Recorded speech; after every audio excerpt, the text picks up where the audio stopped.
Assalamualaikum students, welcome to our physics class. So today we are gonna study our first chapter of physics, that is physical quantities and measurements. ठीक है, तो हम इस chapter पढ़ेंगे. इसमें सबसे पहले हम डिस्कस करेंगे कि साइंस के बारे में, कि साइंस है क्या, फ़िज़िक्स कहाँ से आई और फिज़िक्स की ब्रांचेस क्या हैं, और इसके बाद हम डिटेल में इसको डिस्कस करेंगे इस चैप्टर में. तो सबसे पहले हम ये चीज़ डिस्कस कर लेते हैं कि हमारे पास साइंस है क्या. तो जैसे कि हम लोग जानते हैं कि जो इंसान है अशरफुल मखलूक़ात है, ठीक है, और वो जो है नेचर से बहुत ज़्यादा इंस्पायर है, ठीक है. तो वो उसकी जो नेचर है वो कुछ ऐसी है कि वो बहुत ज़्यादा क्यूरियस रहता है हर वक्त इस चीज़ को जानने में कि नेचर है क्या, नेचर में क्या कुछ हो रहा है, क्या क्या फिनोमेनास हो रहे हैं. फिर उनकी लॉजिकल रीजनिंग और अपने आंसर्स को फाइंड करने के लिए उसको लॉजिकल रीजंस चाहिए होते हैं, ठीक है. तो जो जो नॉलेज उसके रिजल्ट्स में जो गेन होती है वो सारी हमारे पास जितनी भी नॉलेज हमारे पास गेन होती है वो क्या हमारे पास साइंस है. That scientific and the logical reasoning is basically the knowledge that is gain through the logical reasoning and the scientific answers. So basically this is science.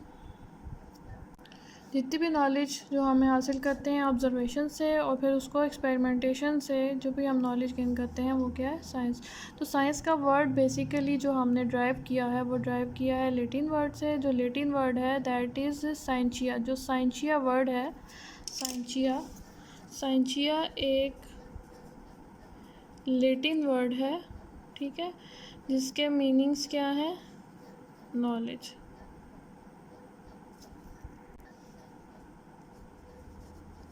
ठीक है, ये क्या है हमारे पास, एक लेटिन वर्ड है साइंसिया जिसके मीन्स है नॉलेज. तो साइंस जो है वो शुरू में यानी कि हम कहते हैं कि 18th सेंचुरी में जो साइंस थी वो सिर्फ जितने भी मटेरियल ऑब्जेक्ट्स थे उनको जो स्टडी की जाती थी वो क्या की जाती थी, सिर्फ एक सब्जेक्ट में स्टडी की जाती थी, जो कि कौन सा सब्जेक्ट था, नेचुरल फ़िलासफ़ी. तो नेचुरल फ़िलासफ़ी एक ऐसा सब्जेक्ट था कि जिसमें सिर्फ साइंस के जो मटेरियल ऑब्जेक्ट्स हैं उनकी स्टडी की जाती थी, ठीक है, 18th सेंचुरी तक. तो जितना नॉलेज हमने इंक्रीज़ होता गया यानी साइंस में जितनी डिस्कवरीज होती गई, तो फिर फर्दर जब हम आए तो साइंस को जो सा दो मेन स्ट्रीम्स में डिवाइड कर दिया गया. तो जो दो मेन स्ट्रीम्स थी साइंस की वो कौन सी थी, एक जो हमारे पास स्ट्रीम थी वो थी फ़िज़िकल साइंस, ठीक है, और जो दूसरी स्ट्रीम थी वो थी हमारे पास बायोलॉजिकल साइंस, ठीक है. तो साइंस को हमने दो मेन स्ट्रीम्स में डिवाइड कर दिया, एक थी बायोलॉजिकल साइंस और एक थी फ़िज़िकल साइंस. तो फ़िज़िकल साइंस जो सी है उसमें क्या आ जाता है, फ़िज़िकल साइंस में हमारे पास नॉन लिविंग थिंग्स आ जाते हैं, जबकि बायोलॉजिकल जो है, बायो स्टैंड्स फॉर लाइफ. सो जितनी भी जो लिविंग थिंग्स थी उनकी जो स्टडी थी वो किस में आ जाती थी, बायोलॉजिकल साइंस में. तो साइंस को हमने इन दो ब्रांचेस में डिवाइड किया. तो ये जो है ये हमारे पास जब नॉलेज इंक्रीज़ हुआ तो तब ये सारी डिस्कवरीज हुई. साइंस को मतलब दो स्ट्रीम्स में डिवाइड किया गया.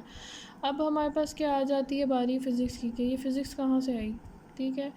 तो जब हम 19th सेंचुरी में एंटर हुए तो क्या हुआ कि हमारी जो फ़िज़िकल साइंसेस हैं उनको फर्दर जोन्स है 5 डिफरेंट जोन्स है डिसिप्लिन्स में डिवाइड किया गया. वो कौन कौन सी थी, एक थी फ़िज़िक्स, फिर chemistry, astronomy, geology and metrology, ठीक है. तो ये जो 5 जो थी डिफरेंट साइंसेस, इनमें जो है साइंस को डिवाइड किया गया with the gain of the knowledge, ठीक है. जितना नॉलेज हमारे पास इंक्रीज़ होता गया तो साइंस भी फर्दर डिवाइड होती गई इनटू देयर सब ब्रांचेस, ठीक है. तो हम लोग किसके बारे में डिस्कस करेंगे, हम लोग स्टडी करेंगे फ़िज़िक्स को, कि फ़िज़िक्स क्या है. फ़िज़िक्स क्या है, it is the branch of the science that deals with the nature and the properties of the matter and the energy. तो साइंस क्या कर रही है, इसमें हम स्टडी करेंगे जिसमें फ़िज़िक्स में हम क्या स्टडी करेंगे, हम स्टडी करेंगे मैटर को, एनर्जी को और उनके रिलेशनशिप को, मीन्स देयर इंट्रैक्शंस, ठीक है. तो अब इसमें हमारे पास क्या आ जाते हैं, द सब्जेक्ट ऑफ मैटर्स क्या है, it includes the mechanics, heats and light and etcetera, ठीक है. इसमें बहुत सारे सब्जेक्ट जो हैं वो इंक्लूड्स हैं जिसमें हमारे पास मैकेनिक्स, हीट्स और लाइट है, बेसिक्स, ठीक है.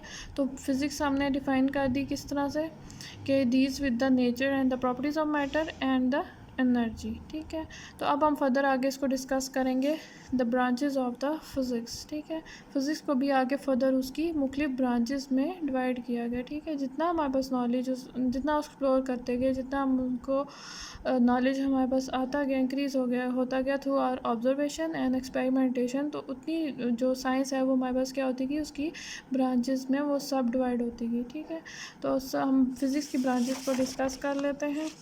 ठीक है, तो ये हमारे पास हैं जी फिज़िक्स की ब्रांचेस ऑफ फिज़िक्स में हमारे पास आ जाती है मैकेनिक्स।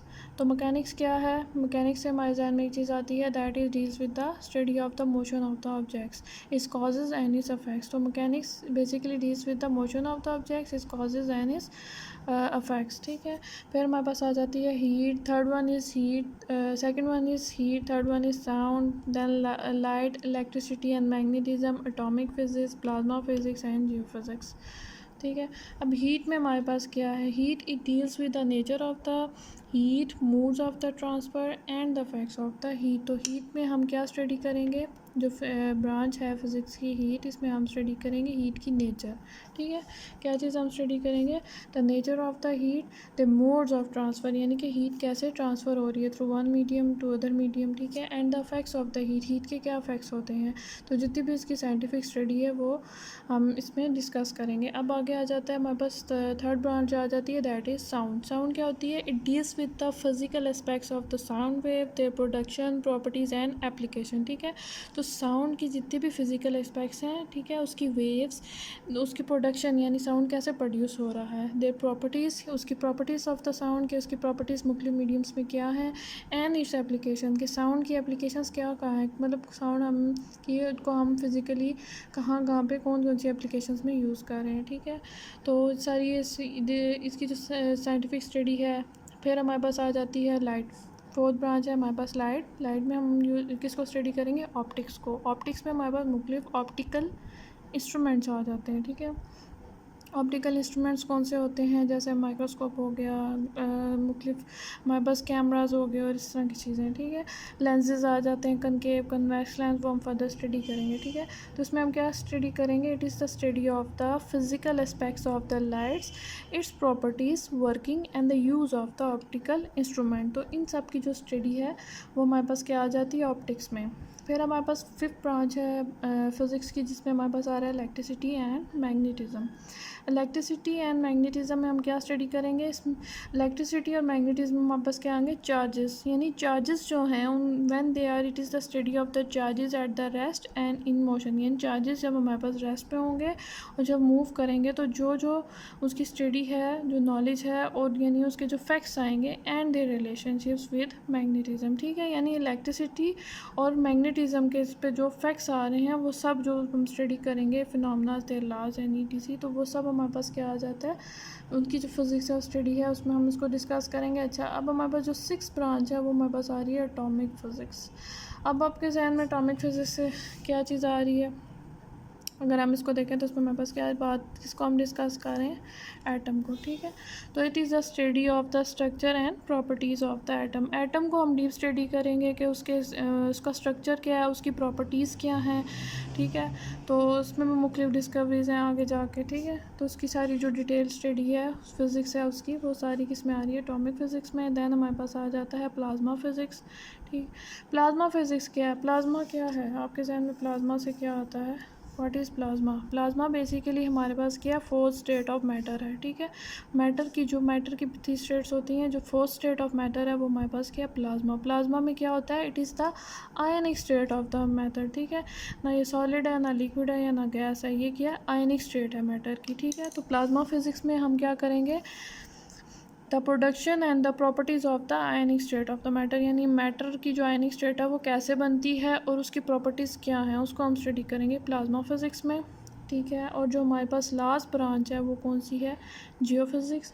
और भी हैं, अभी हम यहाँ तक करते हैं कि जियोफिज़िक्स में क्या है, geo is related with geo, word geo stands for earth. ठीक है, तो जियो में हमारे पास क्या आ जाती है, अर्थ को हम स्टडी करेंगे, यानी अर्थ का इंटरनल स्ट्रक्चर, अर्थ का core, mental, each and everything. ठीक है, उसकी अर्थ की क्या प्रॉपर्टीज़ हैं, सब कुछ, तो वो उसकी जो फिज़िक्स है वो क्या है, उसकी साइंस है, नॉलेज है, वो क्या है हमारे पास, जियो फिज़िक्स है। ठीक है।